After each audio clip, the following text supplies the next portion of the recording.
Okay, ladies and gentlemen, let's get rolling. It's time to practice, review for your test tomorrow. Now, this is a big test. This is one of those, like, 60% of your grade, I can really change it dramatically kind of tests. So, I'm glad you guys are willing to do this work because I think it's going to turn out really great for you. So, you have the review. Hopefully, you are either doing this with me or you are, as you are working through, pausing the video and kind of looking at these problems, especially the ones that you weren't quite sure of, to kind of check, because this can also serve to be your key. So if you don't get through all these parts today, no big deal. Just know in the future you'll have some time to do that, like tonight, Eagle Hour, that kind of thing. Okay, so let's get to it. So here's part one, question one. For each of the following, select the best answer notes provided in the space to the right, show all the work necessary, or explain why you chose the answer you chose. So here's the big thing. You have to kind of understand when we're looking at this shape, it is going to be a rectangle, and rectangles come with a very particular formula. Don't show this much again. Okay. So, again, kind of get back to business here. This is a rectangle. So when you're looking at the area, you're looking at something very specific. We're looking at areas equal to, like, length times width. In other words, we're going to take, like, the bottom, and we're going to multiply it to the side, and that's going to be our area. So if we're looking at length, looking at this length across the bottom, that's going to be x to the third power. The width is going to be this length here. That's going to be x to the eighth power. So really, we've taken this area problem and really just changed it into, can you handle multiplying these two parts together? Hopefully you can. X to the third times x to the eighth. Now, let's not get crazy here. What this really means is to either use a shortcut or expand. Expand meaning, of course, there are going to be three x's here being multiplied together. Boom times boom times boom. Then right here it's going to be 8, 1, 2, 3, 4, 5, 6, 7, 8.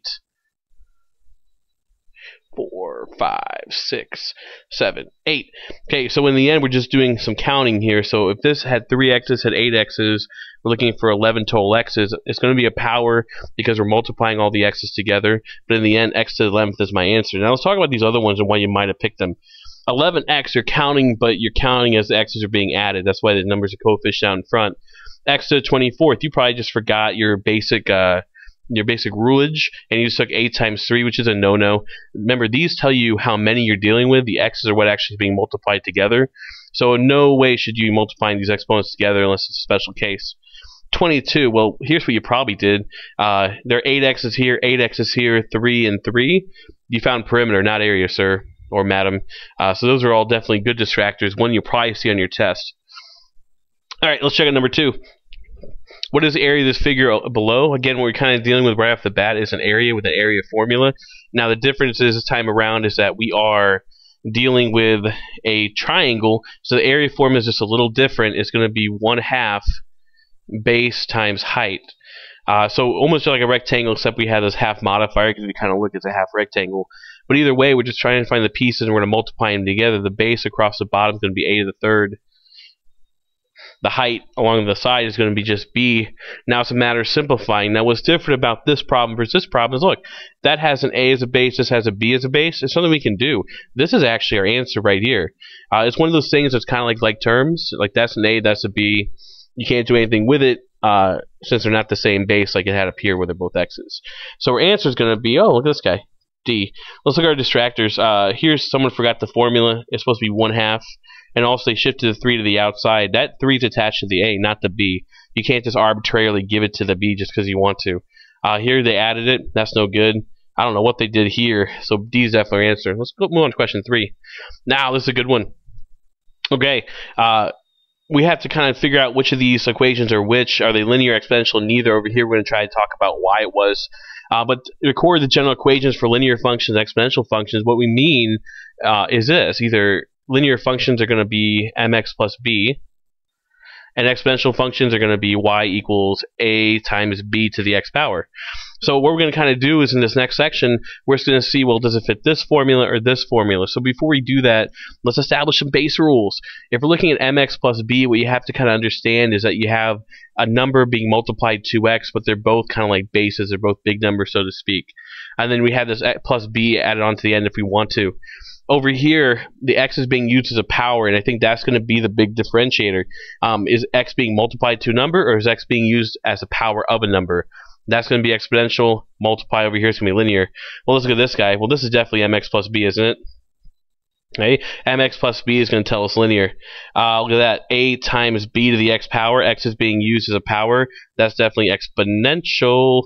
Over here, now this is going to be confusing because this has an addition problem like a linear, but x is being used as a power like exponential. So guess what? The x to the power is really going to be the big ruler here. Like, it's going to be the thing that actually takes over and tells us what's going on. So in truth, you could add something to the end here if you wanted. It's not typical for this level, but it's certainly something that you need to watch out for. The big thing you really have to look out for is how that x is being used.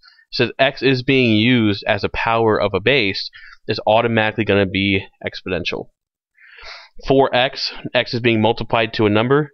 That's going to definitely be an mx. Now, the b in this case does exist, it just exists at plus 0. But either way, it's linear. Now, notice I'm not filling these parts in. That's because I'm just talking it out loud, but definitely I want you to go back and record this piece. I know you guys don't like doing it, but it's such an important piece of this review that you need to start processing this into memory. So if you can't do this writing, then you're probably not ready for the test. So make sure you go back and do that. Anyway, back to the work here. So, here we see x. X is being used as a power. Is automatically going to be exponential. So we have a times b to the x power. Plus a c value, which is okay because x is being used as a power. So we got exponential. What is this guy? Okay, well, hold on. X is being multiplied, but it also has the square. Now, x does have a power, but exponentials are supposed to be x as the power.